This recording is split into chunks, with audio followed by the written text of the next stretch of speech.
인사드리고 시작하도록 하겠습니다. 안녕하세요. 반갑습니다. 안녕하세요. 지금 방금 인사드린 저는 여러분들과 4일 동안 창조와 진화라는 주제를 가지고 강의하고 소통을 할 세미나 강사. 시작에 앞서 먼저 말씀드릴 것은 이 4일 동안 진행되는 이 강연은 코로나19 방역의 지침을 준수하여서 강의자 또한 손 소독과 마스크를 착용하고, 또 강의하는 이 공간은 1인 공간으로서 저 혼자 있는 공간입니다. 그렇기 때문에 코로나19 방역 관련해서 지침을 준수하고 하기 때문에 안심하시고 또 아무런 문제가 없음을 알려드리고, 그런 부분에 대해서 걱정하지 말라고 또 말씀드리고 시작하겠습니다. 시작할 때 먼저 저희 그 영상 하나, 짧은 영상이거든요. 이 영상 보고 저희 또 얘기 나눠보도록 하겠습니다. 굉장히 짧은 영상이니까 이렇게 눈 크게 뜨고 보셔야 돼요. 자, 한번 혹시 영상이 갑자기 딱 틀어지면서 소리가 나오다 보니 너무 볼륨이 높으신 분들은 고막이 손상될 수 있어요. 이어폰을 끼고 있거나 그런 분들은 잠시 소리를 잠깐 줄였다가 영상이 시작되면 소리를 키우시면 좋을 것 같습니다. 고막이 안 다칠 수 있도록요. 자, 그러면 영상 틀도록 하겠습니다.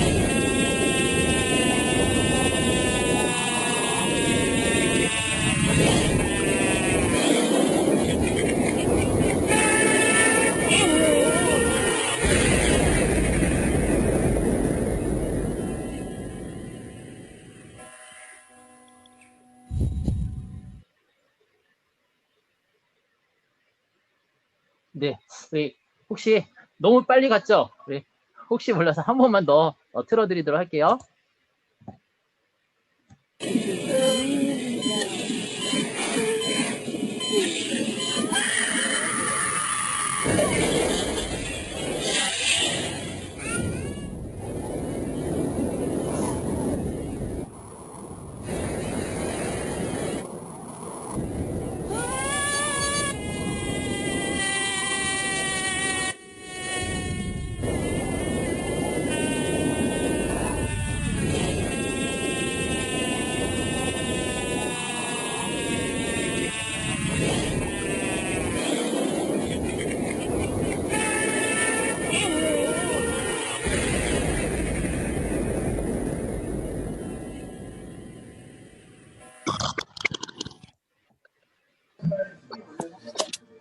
네, 영상 잘 보셨어요?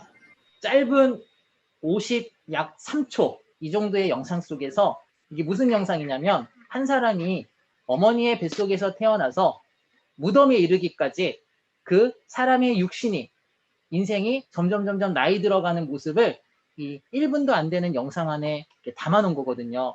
그래서 그 영상 끝에 뭐라고 돼 있죠? Life is short, play more라고 돼 있죠. 인생을 더 즐기기에는 뭐하다? 짧다라는 뜻이에요. 어떻게 여러분들은 인생이 길게 느껴지시는 것 같으세요? 아니면은 짧게 느껴지세요? 응? 나이가 아직 20살, 30살 젊은 청년들은 인생이 아직도 많이 남은 것처럼 길게 느껴지겠지만, 현재 지금 50, 60이 넘어가고 어느 정도 인생을 사신 분들은 인생을 뒤돌아보면 뭐 한 것도 없는데, 그죠? 정말 내가 뭐 한 것도 없는데 어느 순간 벌써 나이는 이만큼 먹어져 있는, 굉장히 인생이 짧게 느껴지죠. 그래서 이런 얘기가 있습니다. 40대까지는 인생의 나이가 어떻게 흘러가냐면, 시간의 그 느낌이 이렇게 흘러간대요. 40, 41, 42, 43, 44, 45, 46, 47, 48, 49, 50, 이렇게 이제 흘러간대요. 근데 50이 넘어가면 느껴지는 게, 인생의 시간이 어떻게 느껴지냐? 50, 52, 54, 56, 58, 60 이렇게. 그리고 이제 60대 분들은 어떻게 느껴진다 하냐면 60, 65, 70 그럼 70대 이상 되신 분들은 어떻게 인생의 시간이 느껴질까요? 흘러감이. 응? 뭘 인생의 시간이 느껴져요? 아침에 자고 일어나서 눈 뜨는 게 감사하지. 그죠? 그만큼 우리 인생이라는 것 자체가 정말 긴 것 같은데, 우리 어렸을 때는 빨리 어른이 돼서 이것도 해보고 싶고 저것도 해보고 싶고 정말 내 맘대로 하고 싶은데, 막상 어른이 돼서 살아보니 그 살아온 시간의 세월을 내가 한번 되돌아보고 생각해보니 정말 언제 내가 뭐 했는지, 이 나이가 먹도록 뭘 해놨는지도 모를 만큼 어때요? 인생이 엄청 빨리 흘러갔다라는 거예요. 그죠? 그런 의미에서 봤을 때 과연 우리는 이 짧은 인생 속에서 과연 정말 서로 사랑하고 축복하고 용서하고 이해하고 보듬어주기도 바쁜데 뭐가 그렇게 마음의 여유가 없는지, 남을 미워하고 판단하고 정죄하고 욕하고 그렇게 살아오는지. 그죠? 뒤돌아보면 정말 아무것도 아닌데 당장 나한테 피해 입는 것도 없고 그 순간 조금 기분이 나쁜 건데 그것을 우리가 이해하지 못하고 이 짧은 인생 속에 정말 너무나 사는 게 어렵고 힘들고 팍팍하고 정말 두렵다 보니 이 짧은 인생 속에서 마음의 여유조차 갖지 못하고 내 삶이 흘러가고 있다는 거죠. 지금도 내가 50, 60, 70을 먹었어도 아직도 인생의 답을 못 찾아요. 그렇죠. 혹시 찾으셨어요? 못 찾으셨죠? 왜? 우리 엘리자베스 키블러로스라는 한 정신의학자가 책을 하나 썼는데 인생 수업이라는 책을 썼어요. 그게 무슨 책이냐? 인생은 마치 우리가 다니는 학교와 같다. 그러니까 인생이라는 것은 딱 답이 있는 것이 아니라 죽을 때까지 평생 배워야 되는 배움의 학교라는 거죠. 답이 없는 거예요. 그러다 보니 얼마나 답답해요. 그죠? 답이 딱 보이면 이렇게 살면 되고 이렇게 행동하면 되고 이렇게 말하면 되는데 그런 인생의 답이 없다 보니 어떻게 살아야 될지 모르겠고 어떻게 말해야 될지 모르겠고 어떻게 행동해야 될지 우리는 모르는 거예요. 그러니까 끊임없이 배우고 끊임없이 실수하고 그러면서 후회하고 눈물 짓고 아파하면서 우리 인생이 흘러가고 있는데 여러분 인생의 답이라는 걸 우리는 찾고 싶죠. 그래서 인생이라는 것이 과연 정답 없이 흘러가야만 하나 그렇진 않다라는 거예요. 이 인생의 배움에도 우리가 어느 정도의 답은 우리가 찾을 수 있다라는 거. 그래서 이 시간 창조와 진화라는 걸 통해서 이 주제는 창조와 진화인데 이 강연을 통해서 사람의 인생은 왜 이렇게 살아야만 하고 왜 이렇게 흘러가야만 하는지 그리고 정말 인생의 끝은 정말 우리는 알 수가 없는 건지 그런 인생의 우리 인생의 삶의 어떤 정답을 한번 찾아보고 좀 더 행복해질 수 있는 그런 방법을 우리가 찾아보고자 해서 이 강연을 또 준비하게 됐습니다. 그러니 여러분들 어떤 뭐 창조와 진화 딱 이런 주제라고 되지만 이렇게 생각만 하지 마시고 이 강연을 통해서 내가 인생의 답을 한번 찾아보는 시간으로 한번 느껴보자. 그렇게 생각하고 또 들으신다면 훨씬 마음의 여유가 있고 또 재밌게 들을 수 있지 않을까 싶은 생각이 듭니다. 아셨죠? 제가 지금 여러분들 표정을 보니까 너무 얼어 있어요. 그러니까 제가 더 긴장이 돼. 한 번도 강연하면서 그동안 긴장해 본 적이 없는데 이게 온라인으로 하다 보니까 여러분들 표정이 막 어떤 분은 막 무표정으로 막 긴장하고 계시지 어떤 분은 마치 저를 막 잡아먹을 듯이 째려보고 계시지 그래서 제가 이 얘기를 하나 좀 드리면서 좀 해볼까 하는데 좀 마음이 좀 여기 강연 들으려고 하다 보니 불편한 점도 있으실 거예요. 그죠? 왜? 내가 이 강연을 원해서 듣는 게 아닌 분도 있을 거고 또 누군가의 부탁으로 듣는 분도 있을 거고 또 억지로 이 시간에 오신 분도 분명히 있을 텐데 여러 가지 두려움과 걱정 어린 마음은 잠시 내려두고요. 제가 이 얘기를 한번 드려보겠습니다. 가테말라라는 그 나라에서 어디냐면 가테말라요. 가테말라라는 나라에서 대통령 선거를 했는데 지금 말고 이제 몇 년 전에 과거에 어떤 대통령이 당선이 됐냐면 개그맨 코미디언이 대통령 선거에 출마해서 대통령으로 그 나라 가테말라 대통령으로 막 당선이 된 거예요. 자, 실제 있죠. 전 세계 최초로 개그맨이 대통령으로 당선된 게 가테말라가 처음이에요. 그리고 2019년도에 우크라이나인가 그 나라에서 두 번째로 개그맨인 사람이 대통령이 됐죠. 제가 이 개그맨이 대통령이 된 게 뭐 이상하다 뭐 그런 얘기 하려는 게 아니라 처음에 이분이 대통령으로 출마했을 때 기존 정치인들과 많은 사람들이 굉장히 웃기도 하고 비웃기도 하고 엄청 걱정을 했어요. 아니 정치에 정자도 모르는 사람이 어떻게 대통령이 돼서 이 나라를 살리겠다고 나왔냐 이렇게 된 거죠. 자, 근데 대통령으로서 출마하면서 이제 국민들에게 여러 가지 공약을 내세운 가운데 이분이 대통령으로 될 수밖에 없었던 국민들의 그 나라 국민들의 마음을 움직였던 공약이 세 가지가 있습니다. 그게 뭐냐? 대표적인 게 자, 저도 요걸 가지고 같이 좀 여러분들의 마음의 걱정을 덜어드리고 싶은데 음소거가 좀 안 되신 분들은 음소거를 좀 부탁드리겠습니다. 네, 자, 공약이 뭐냐면 이제 세 가지예요, 세 가지. 자, 먼저 첫 번째 공약 뭐냐? 여러분, 이분이 실제 한 말이에요. 여러분, 걱정하지 마세요. 제가 대통령이 되면 아무것도 하지 않을게요. 자, 뭐라 그랬자고요? 자신이 대통령이 되면 아무것도 안 한대요. 지금까지 정치인이 모든 정치인이 저마다 자기가 당선이 되면 이거 하겠다 저거 하겠다 자기 맘대로 막 국민들은 생각도 안 하고 자기 이익만을 위해서 나라를 했는데 개그맨은 자기가 대통령이 되면 아무것도 안 한대. 충격인 거예요. 아니 아무것도 안 하는 것도 걱정인데 워낙 마음대로 나라가 개판이 되다 보니까 아무것도 하지 않는다는 그 말이 오히려 국민들한테는 더 편하게 들렸던 거예요. 그리고 두 번째 공약이 뭐냐? 여러분, 제가 대통령이 되면 적어도 국민들을 울리지는 않겠습니다. 자, 뭐라고요? 울리지는 않겠다는 거예요. 아, 역시 정치인이 아닌 정치인 출신이 아닌 개그맨 출신이라 그런지 적어도 대통령이 되면 국민들을 울리지 않는다 그런 거예요. 그랬더니 국민들의 마음이 감동이 온 거야. 이 정치인 저 정치인 저마다 맨 국민들의 마음을 울리고 더 삶을 울리더니 이 사람은 우리를 울리지 않는데 얼마나 이런 공약이 마음에 와닿아요? 자, 그리고 세 번째 또 무슨 공약을 내세웠냐? 설마 제가 대통령이 된다고 해서 지금보다 더 나빠지기야 하겠습니까?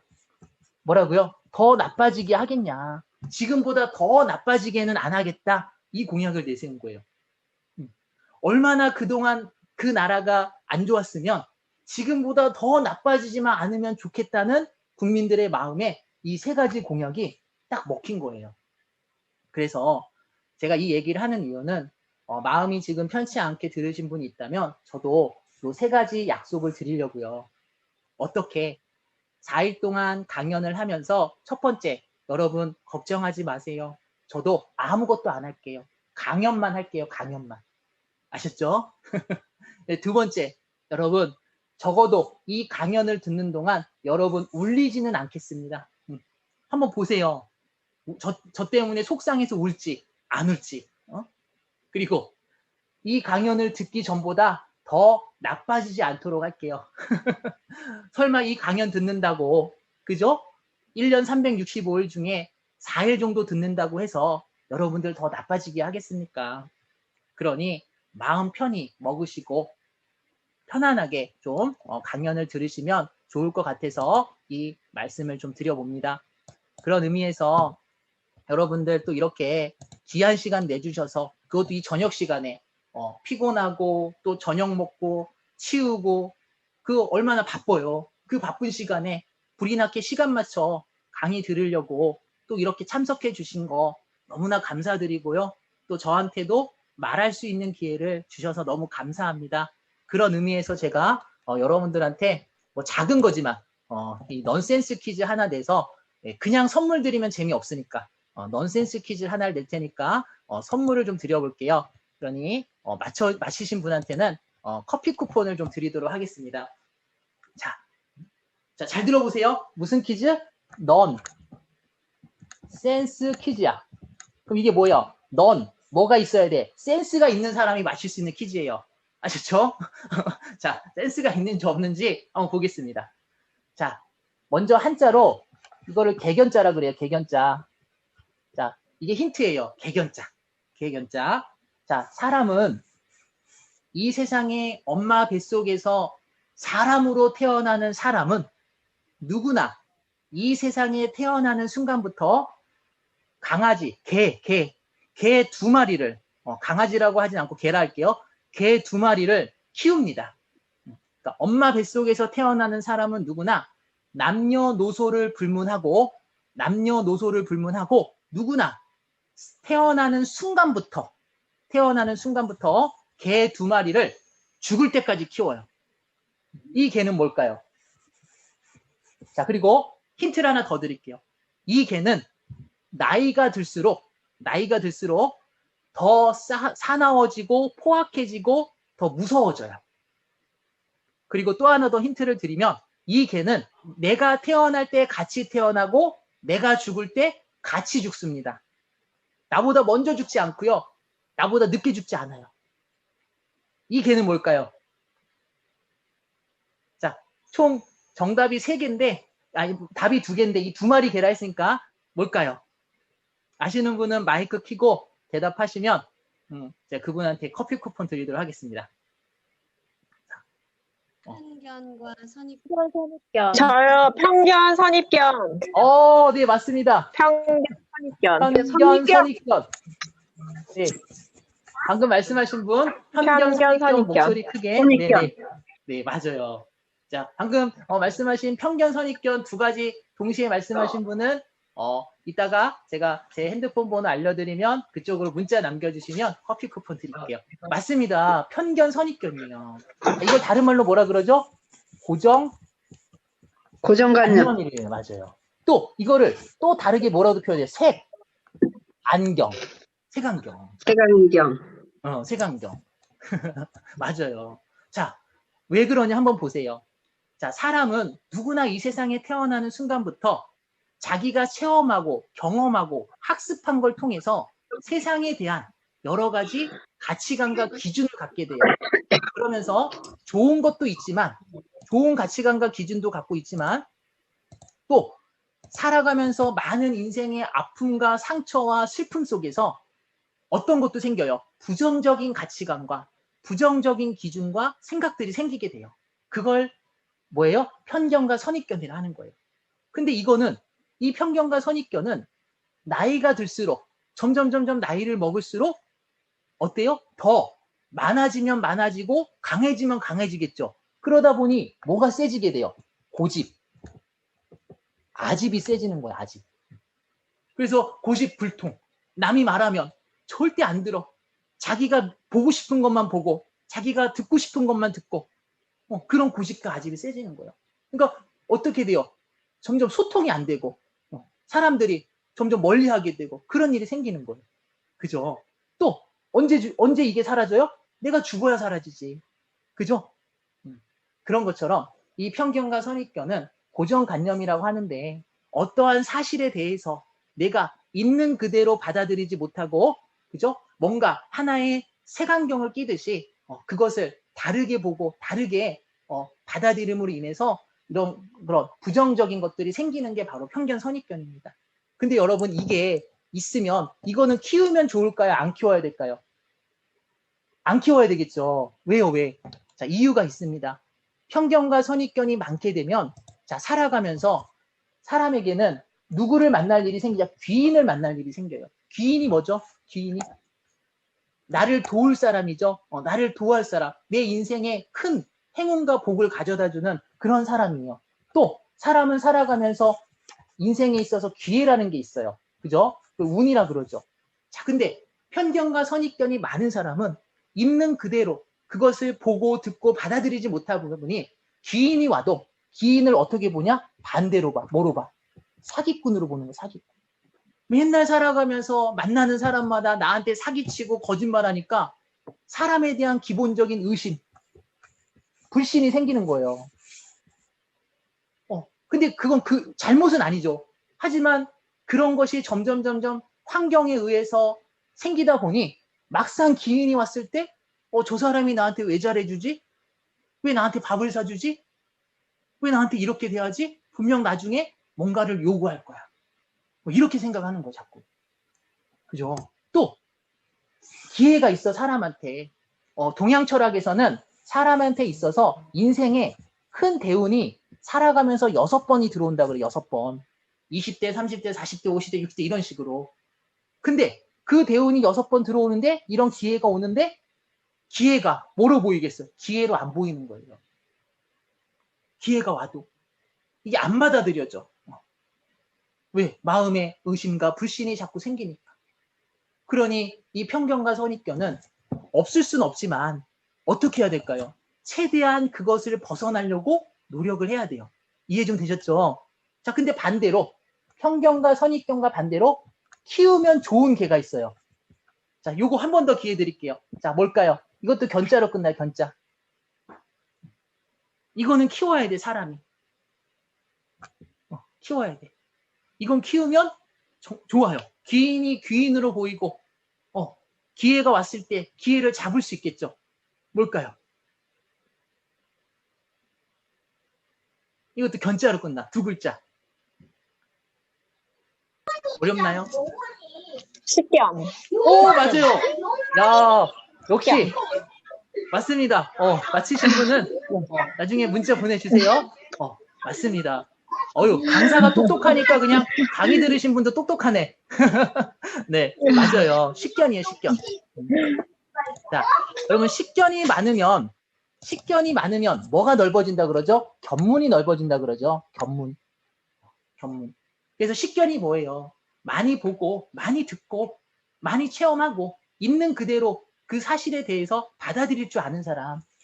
그런 식견을 가진 사람은 견문이 넓어짐으로 인해서 세상에 살아가는 보는 시각과 시야와 받아들임의 자세가 달라요. 그러다 보니 귀인이 왔을 때 그걸 사기꾼으로 보지 않습니다. 그 사람을. 귀인일지도 모른다는 생각을 해요. 물론 조금의 의심은 갖겠지만 그러더라도 이분이 혹시 나한테 귀인이면 어쩌지? 그런 마음을 갖는 거예요. 또 기회가 왔을 때 의심은 들 수 있지만 이게 나한테 기회이면 어쩌지? 이런 생각을 갖는 거죠. 그래서 편견과 선입견은 내가 줄이고 살아가면서 식견이 많은 그런 사람으로 내가 어떻게 해야 돼요? 살아갈 수 있도록 노력을 하셔야 인생에 더 많은 기회와 많은 귀인을 만나서 훨씬 더 행복해질 수 있다는 거죠. 이해 좀 되시죠? 그래서 이 시간도 제가 부탁드리고 싶은 것은 물론 편견도 갖고 선입견도 있을 수 있습니다. 그죠? 하지만 그런 편견과 선입견의 속에서 강연을 듣다 보면 재미가 없어요.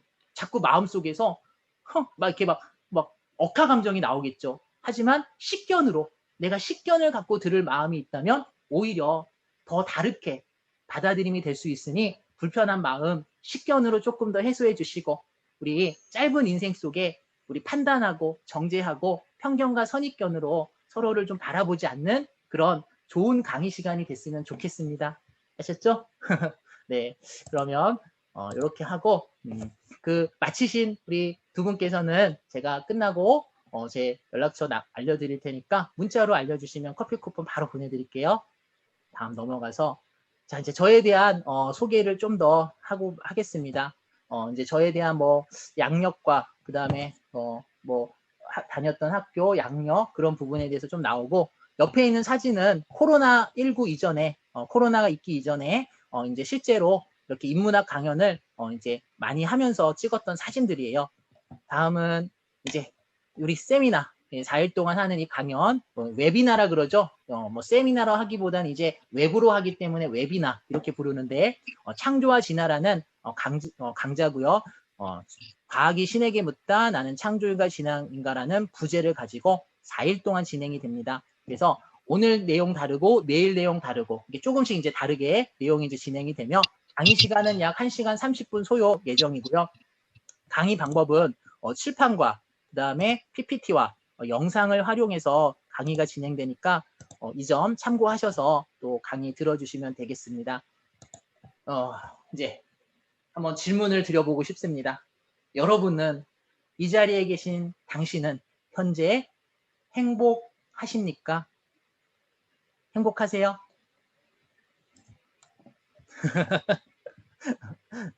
자, 행복. 우리 누구나 행복하기 위해서 살아가죠? 나 행복하기 싫다. 그런 사람 없잖아요. 그죠? 다 행복해지고 싶어. 그래서 여러분, 우리가 살아가면서 맛있는 거 먹으러 가는 것도, 맛집을 찾아다니는 것도 뭐예요? 입이 행복해지고, 내 마음이 행복해지기 위해서 가는 거잖아요.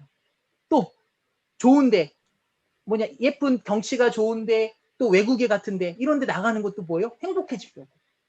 그죠? 영화를 보는 것도 행복해지려고. 노래방 가서 노래를 부르는 것도 행복해지려고. 또 가족과 남편과 와이프와 통닭에 치킨에 맥주 한잔 마시는 것도 행복해지려고 그러는 거고. 다 여러분 하는 삶의 모습들이 다 뭐예요? 행복해지려고 하는 거예요. 맞죠? 어떤 사람이 불행해지고 싶습니까? 근데 그 순간 영화를 보고 맥주를 마시고 노래방을 가고 여행을 갔을 때 그 순간은 잠시 잠깐 스트레스에서 벗어나 행복한 것 같은데 막상 그 시간이 지나고 나면 그 행복은 유지되고 있냐 이거죠. 여러분 행복하세요? 이 세상에 행복하세요라는 질문에 100% 네, 저는 행복합니다. 이렇게 대답할 수 있는 사람이 과연 몇 %나 될까? 한번 질문을 던져보고 싶은 거죠. 왜? 우리는 행복해지려고 사는 거니까. 우리 삶이 행복해지고 싶은 거니까. 그죠? 우리 예전에 행복 전도사라는 두 부부가 있었습니다. 뭐 혹시 아시는 분 있는지 모르겠는데 행복을 전하고 다닌다 해서 부부가 행복 전도사라 했는데 그 두 부부가 어떻게 됐어요? 아시는 분들? 자살했어요. 동반 자살. 아니 다른 사람의 행복을 전하고 다닌다는 그 행복 전도사로 막 뉴스에 나오고 신문에 실렸던 이 두 분이 왜 자살을 했을까? 결국 행복이라는 게 말로만 행복하다 해서 행복한 거는 아니지 않냐 이거죠. 그죠? 자, 보면은 자, 우리 OECD 국가 중에 우리 대한민국이 자살률 1위입니다.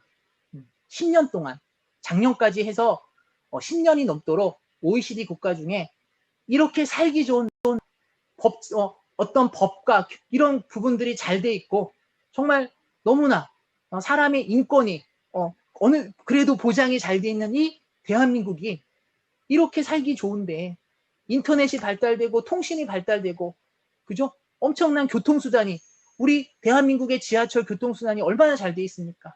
그런 나라에 살는데도 자살률은 1위예요. 실제 죽은 사람뿐만 아니라 자살을 시도하다 실패한 사람, 또 하루에도 몇 번씩 자살 충동을 느끼는 사람까지 포함하면 그 수는 어마어마하다라는 거죠. 그래서 조사를 해봤는데 작년에 연령대별 자살이 차지하는 사망 원인 비율을 보니까 아이러니하게 재밌게도 10대, 20대, 30대는 뭐 교통사고, 암, 이런 거 다 떠나서 자살로 죽은 수가 훨씬 많고 1위고 40대, 50대도 사망 원인이 자살이 2위예요. 그래서 한 해에 우리나라에서 자살해서 죽는 사람이 13,799명, 하루에 38명이 자살로 스스로 목숨을 끊고 있다는 거예요. 근데 지금 또 작년부터 해서 지금 코로나 엄청나죠. 사회 경제적으로 지금 압박을 받고 내몰린 분들 그런 사람까지 포함한다면 지금 하루 평균 스스로 목숨을 끊는 극단적인 선택을 하시는 분들이 더 많다라는 거예요. 이건 통계니까. 과연 왜 그럴까? 과연 이 대한민국이 겉으로는 행복을 외치고 있는데 이 대한민국 속에서 사는 우리의 모습은 정말 행복한 삶을 살고 있는지 한번 봐야 되지 않겠냐 이거죠.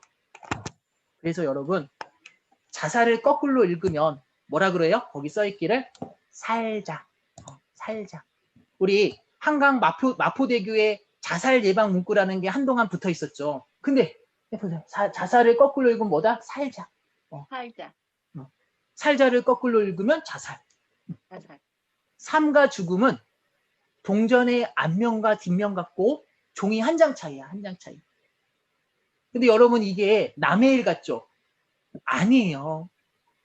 자살을 하신 분들도 처음에는 이게 남의 일이라고 생각했어요. 남의 일. 아유, 왜 죽어? 좀 더 살아보지. 가족들 불쌍해서 어떡해. 뭐가 그렇게 힘들었을까? 왜 바보 같은 선택을 했을까? 얼마나 힘들었으면 죽었을까? 그래도 힘들어도 살아보려고 하지. 이런 생각을 했다니까요, 그분들도. 근데 살아보니 희망이 안 보여. 조그만 내일의 희망이 보이고 5년 뒤에 10년 뒤에 뭐라도 좀 희망이 보인다면 살 방법을 찾을 것이고 그 희망 때문에 살아갈 텐데 희망이 안 보이고 내일도 절망, 5년 뒤에도 절망, 10년 뒤에도 절망이야. 그러니 방법을 찾는 게 아니라 뭐예요? 죽어야 될 핑계를 찾는 거예요. 그 사람이 스스로 죽는 거야. 이게 남의 일이 아니라니까요. 남의 일처럼 여겼던 그분들이 그게 내 일이 돼버린 거예요. 내 일. 그러니 우리가 과연 행복하다 하는데 얼마나 행복을 느끼며 살아가는지, 지금 과연 나 자신도 행복한지, 정말 그러면 행복을 해야 되잖아요. 우리가 행복한 사람이 돼야 되잖아요. 그럼 어떻게 해야 행복할까? 이거 한번 고민해 봐야 돼요. 행복. 여러분 행복이 뭐라고 생각하세요? 저는 이렇게 생각하고 싶어요.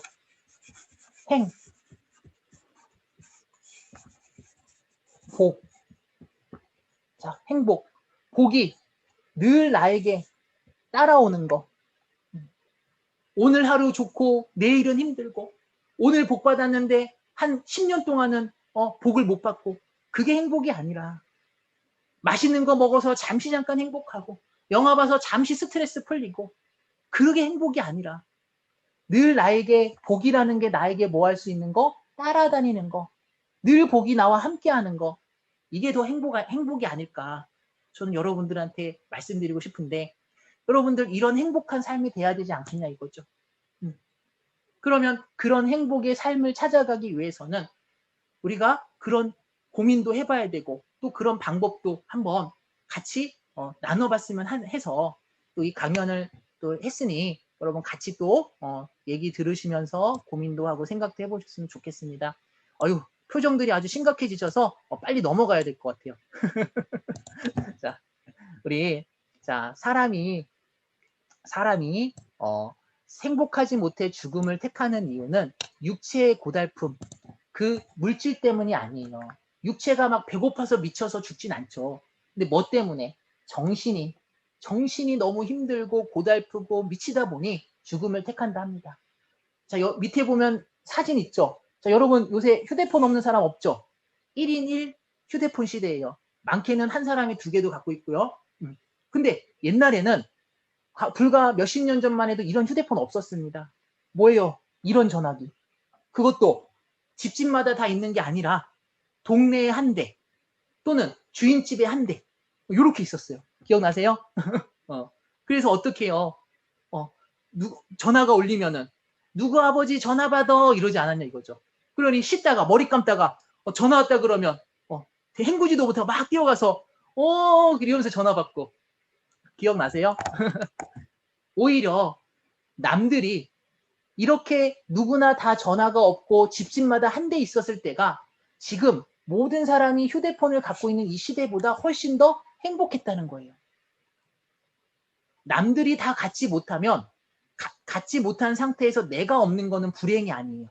근데 남들은 다 갖고 있는데 나만 없어, 휴대폰이. 그럼 뭐가 되는 거예요? 그때부터 불행이 되고 스트레스가 되는 거예요. 그러니 한번 생각해 보자 이거죠. 없어서 우리가 육체적으로 물질적으로 없어서 불행한 게 아니다라는 거예요. 있어도 무엇이 불행하면, 정신이 불행하면 뭐 할 수밖에 없다? 행복하지 못하고 죽음을 선택할 수밖에 없는 그런 일도 생긴다는 거죠. 이해 좀 되셨죠? 자, 그래서 이런 부분에 대해서 미국의 미래학자 엘빈 토플러라는 사람이 이제 좀 설명을 해놓은 게 있어요. 자, 미국의 유명한 미래학자인데 지금은 지금 돌아가셨죠. 그래서 이 엘빈 토플러가 여러 가지 책을 약 10권의 책을 썼는데 그 중에 우리나라에서 베스트셀러가 됐던 게 요 9의 미래와 제3의 물결입니다. 특히 이 제3의 물결은 청소년용, 그러니까 어른 말고 청소년용 제3의 물결이라는 책이 다시 나올 정도로 엄청난 베스트셀러가 됐었어요. 서점에 가면 막 이것만 엄청 팔고 막 그러기도 했었거든요. 자, 거기 내용에 보면은 자, 먼저 어떤 내용이 있냐면 사람이 살아가는 시대, 큰 시대의 흐름을 이제 물결로 표현을 한 거예요. 그래서 사람은 어떤 시대의 흐름을 거쳐서 살아가게 돼 있는데 먼저 사람은 1의 물결, 가장 기본적으로 필요한 시대가 뭐냐면 인간의 생명 유지가 있기 위해선 먹어야 된다. 사람이 일단 먹고 배고프지 않아야 다른 걸 생각할 수 있잖아요. 그죠? 배고픈데 잠이 와요? 안 오죠. 억지로 참고 자는 거지. 너무 배고프면 그 잠도 안 와. 그죠? 배고프면 일을 할 수 있어요? 없어요. 몸에 힘이 하나도 없는데, 기운이 없는데, 당 떨어져서 쓰러질 것 같은데. 그러니 1의 물결은 농업의 시대라 해서 이때는 사람이 기본적으로 먹을 게 해결이 돼야 되는 시대를 살다 보니 이때는 이 1의 물결의 시대에는 농업의 시대에 맞춰서 농경기술, 농업 지식을 갖고 있는 사람이 그 시대에 부자로 살아갈 수 있고 또 사회의 지도자로서 살아갈 수 있다라는 그런 산업 어떤 시대의 혁명을 얘기해 준 거예요. 그러니 농업의 시대에는 당연히 이런 사람들이 더 잘 살겠죠. 자, 근데 이제 2의 물결이 있겠죠. 이 농업의 시대가 끝나고 두 번째, 먹을 게 풍족해지니까 이제 배가 불러. 그림에도 나오죠. 배부르다. 등 따시고 배부르다 보니 이제 사람들이 어디로 이제 욕구가 생기냐? 삶이 점점 양적으로 좀 편리해졌으면 좋겠고, 그 다음에 많이 갖고 싶어. 옛날에는 감자 몇 개 쪄가지고 가족이 나눠 먹었던 시대라면 이제는 나 혼자 감자 10개를 먹고 싶은 시대. 그런 시대가 된 거죠. 그래서 제2의 물결은 산업시대라 해서 산업혁명이 발달함으로 인해서 공장이 생기고, 그죠? 많은 생산이 한꺼번에 됨으로 인해서 사람들의 양적인 그런 충족을 바라는 시대예요. 그래서 이때는 공업기술 또는 어떤 이런 공장 이런 거와 관련해서 산업혁명과 관련해서 기술을 갖고 지식이 있는 사람이 그 시대를 이끌어가는 리더가 되고 부자가 될 수 있었어요.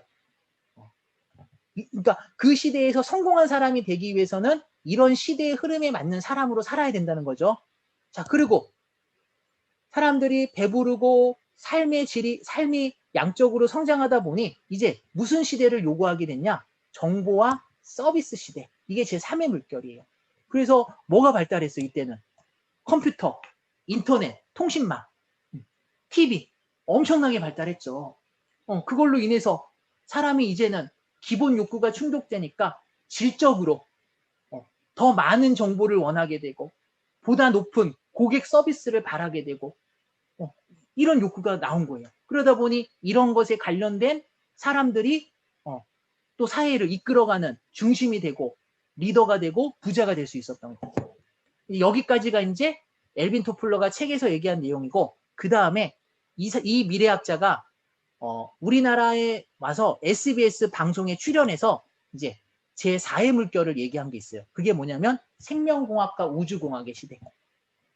사람들이 먹고 또 삶이 편해지고 높은 서비스와 이제는 정보가 지적으로 모든 부분이 만족이 되다 보니까 어디에 이제 관심이 가냐? 오래 살고 싶어.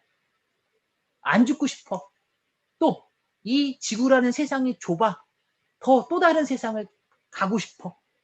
그래서 생명공학과 우주공학 시대에 맞춰서 대학에서 엄청나게 새로 신설된 학과가 많죠. 신소재학과, 생명공학과, 식품영양학과, 우주공학과, 바이오공학과, 막 이런 학과들이 막 생겨난 거예요. 왜? 이런 시대가 됐으니까.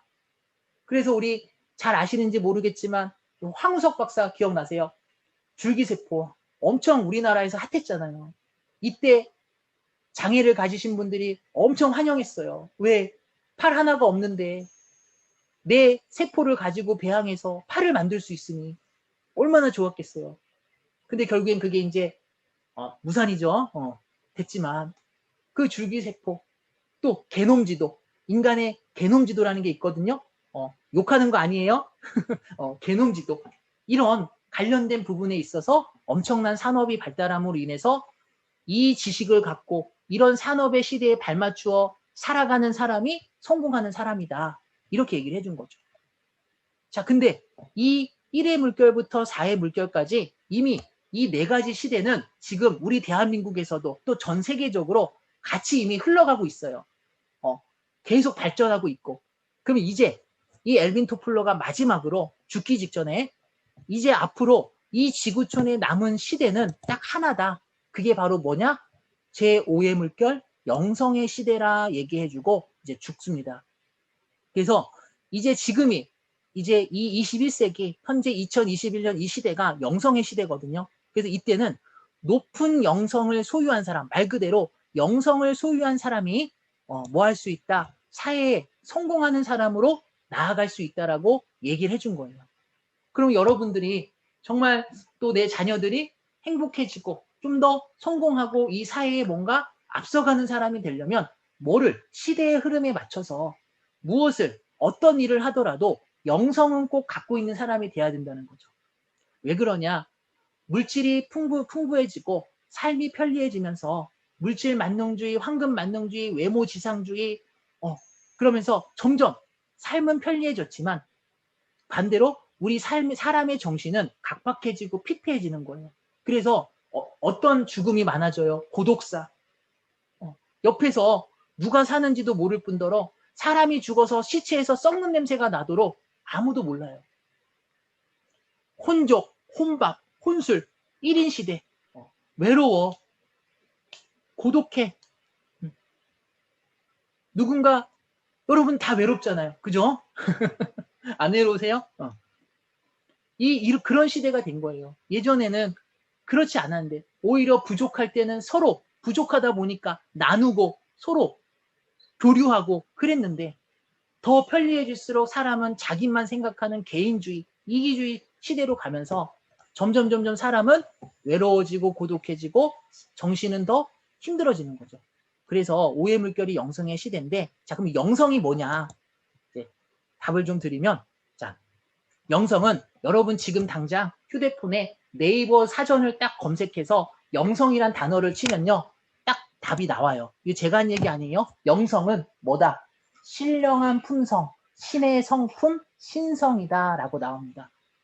그럼 영성은 다른 말로 뭐예요? 신의 성품, 신령한 품성, 신성이라는 거예요. 신성. 그러면 신성은 또 다른 말로 영성이요. 영성은 신성인데 이건 신의 성품이라 한다. 원래 성경에 보면 창세기 1장 27절이라는 성경에 보면 원래 사람은 신의 형상대로 지음받았다 그래요. 신의 형상대로. 그러면 신의 성품, 영성은 신성이니 신의 형상대로 지음받은 사람도 원래는 뭘 갖고 있는 존재? 영성을 갖고 있는 존재라는 거예요. 그러니까 사람은 원래 인간은 기본적으로 영성이 가질 수 있는 그런 존재로 만들어진 거예요. 그래서 이거를 우리가 동양 철학에서는 뭐라고 표현하냐? 가불병정 무기경신임계 자축인묘 진사오미 신유술에 해서 60갑자를 얘기한 거예요. 60갑자가 뭐 무슨 년 그 해를 말하는 게 아니라 천간지지를 통해서 가불병정 무기경신임계 자축인묘 진사오미 신유술에 해서 사람의 모습, 성품을 뜻하는 거예요. 원래 성품. 성품. 무슨 말인지 되셨죠? 동양 철학도 그걸 표현한 거예요. 그래서 성경에 보니까 신의 형상대로 지음받은 사람이라는 거예요. 그럼 영성을 갖고 있는 사람인데, 근데 왜 지금의 사람은 영성이 없는 것처럼 보이냐? 이유는 성경에 봤더니 사람이 죄를 짓더라 이거예요. 누구에게? 신에게 변질된 거야. 영성이 변질된 거죠. 그걸 불교에서는 뭐라 그런다? 업보라 그런 거, 업보. 그러니까 이 업보는 사람과 사람과의 관계, 과오, 그것으로 인해서 쌓이는 게 업보가 아니에요, 원래. 불교에서는. 사람이 신에게 지은 가오로 인해서 시작된 게 업보예요. 무슨 말인지 되셨죠? 그러니 이 사람이 죄를 짓고 업보로 인해서 이제 밑에도 나와 있듯이 창세기 6장에 보면 죄 때문에 신이 인간을 떠나버렸어. 죄 때문에 신이 인간을. 그러니 사람에겐 더 이상 영성이 존재해요, 안 해요? 안 해. 그러니 영성이 존재하지 않으니 인간에겐 뭐만 남냐? 인성만 남는 거, 인성. 인성. 인성 말고 또 하나 더 있죠. 사람한테는 개성. 개성이 뭐예요? 개성? 개 같은 성질. 우리 성질이 더러운 사람을 뭐라 그래? 개성이 강하다 그러잖아요. 웃자고 한 소리고요. 사람은 인성이 있어, 인성. 인성은 뭐냐? 신성이 배제된 인간의 성품을 말하는 거고, 이는 본능이 우선시되며 이성과 감정의 조절 기능이 약해져요. 그래서 융통성이 부족해지고 무감정해지고 잘못된 판단을 하고 과다한 감정 표출을 하고 충동적인 선택을 하고 감정 억제가 상실이 돼. 그러다 보니 인성이 이렇게 점점 영성이 없다 보니 어떤 사람도 나오는 사이코패스도 나오는 거고, 자식이 부모를 죽이기도 하고, 최근에 정인이 사건, 그죠? 부모가 돼서 키우지도 못할 아이를 입양해서 죽이고, 또 자기 자식도 창문 밖으로 던져갖고 죽이고, 말도 안 되는 일이 이 세상에 자꾸 생기는 거예요. 그래서 신성과 인성. 그래서 원래 우리가 그래서 우리가 이런 표현을 쓰죠. 사람, 인간, 그죠? 그리고 짐승. 여러분, 인간이나 사람이나 같은 거 아니에요? 근데 왜 인간이란 말이 있고 사람이란 말이 있을까? 한번 생각해 봐요. 자, 인간이란 건 뭐냐면 사람인 자에 사이간자를 써서 사람과 짐승의 중간을 얘기하는 거, 중간, 여러분. 그래서 우리가 이렇게 말하는 거예요. 우리가 무의식적으로. 으이구, 인간아, 너 언제 사람 될래? 들어보셨죠? 써보셨죠? 으이구, 인간아, 너 언제 인간 될래? 이렇게 안 하잖아요. 으이구, 인간아, 너 언제 사람 될래? 또 금수만 또 못한 인간이라 그러지, 금수만 또 못한 사람이라 안 해요. 그죠? 왜? 인간이라는 뜻은 사람과 짐승의 중간이에요. 짐승은 온전히 본능에 충실한 존재고, 짐승 같은 인간은, 그죠? 인간은 본능보다는 인성이 그래도 있어서 인성을 갖고 살아가는 존재고, 사람은 인성과 뭐가 같이, 영성, 신성이 같이 있는 사람이에요. 그래서 우리가 인간이 사람답게 사는 게 아니라 사람이 사람답게 살 때 행복할 수 있다 하는 거예요. 여러분, 우리 사람이 돼야 돼요, 다. 인간이 아니라. 저와 여러분, 저도 마찬가지로 인간으로 살아가는 게 아니라 사람이 돼야 돼, 사람. 그럼 사람이 되려면 인성과 더불어 뭐가 있어야 된다? 영성, 신성. 이게 같이 존재해야 돼요. 그래야 사람이 되는 거고, 그 사람이 사람다울 때 진짜 행복해질 수 있는 거예요. 근데 우리는 아직 인간이거든. 그러다 보니 인간이 사람이 되려고 노력하다 보니까 이게 쉬운 게 아니거든. 왜? 죄를 안 지을 수가 없어. 사람이 살다 보면. 업보가 안 쌓일 수가 없어. 그죠? 그러다 보니 그러니까 끊임없이 우리가 사람답게 살려고 하지만 그게 쉬운 게 아니야. 그러다 보니 어때요? 늘 삶이 그 속에서 힘들고 지치고, 나 좀 가만히 내버려뒀으면 좋겠는데 이놈의 주변의 인간들이 늘 나를 건드려.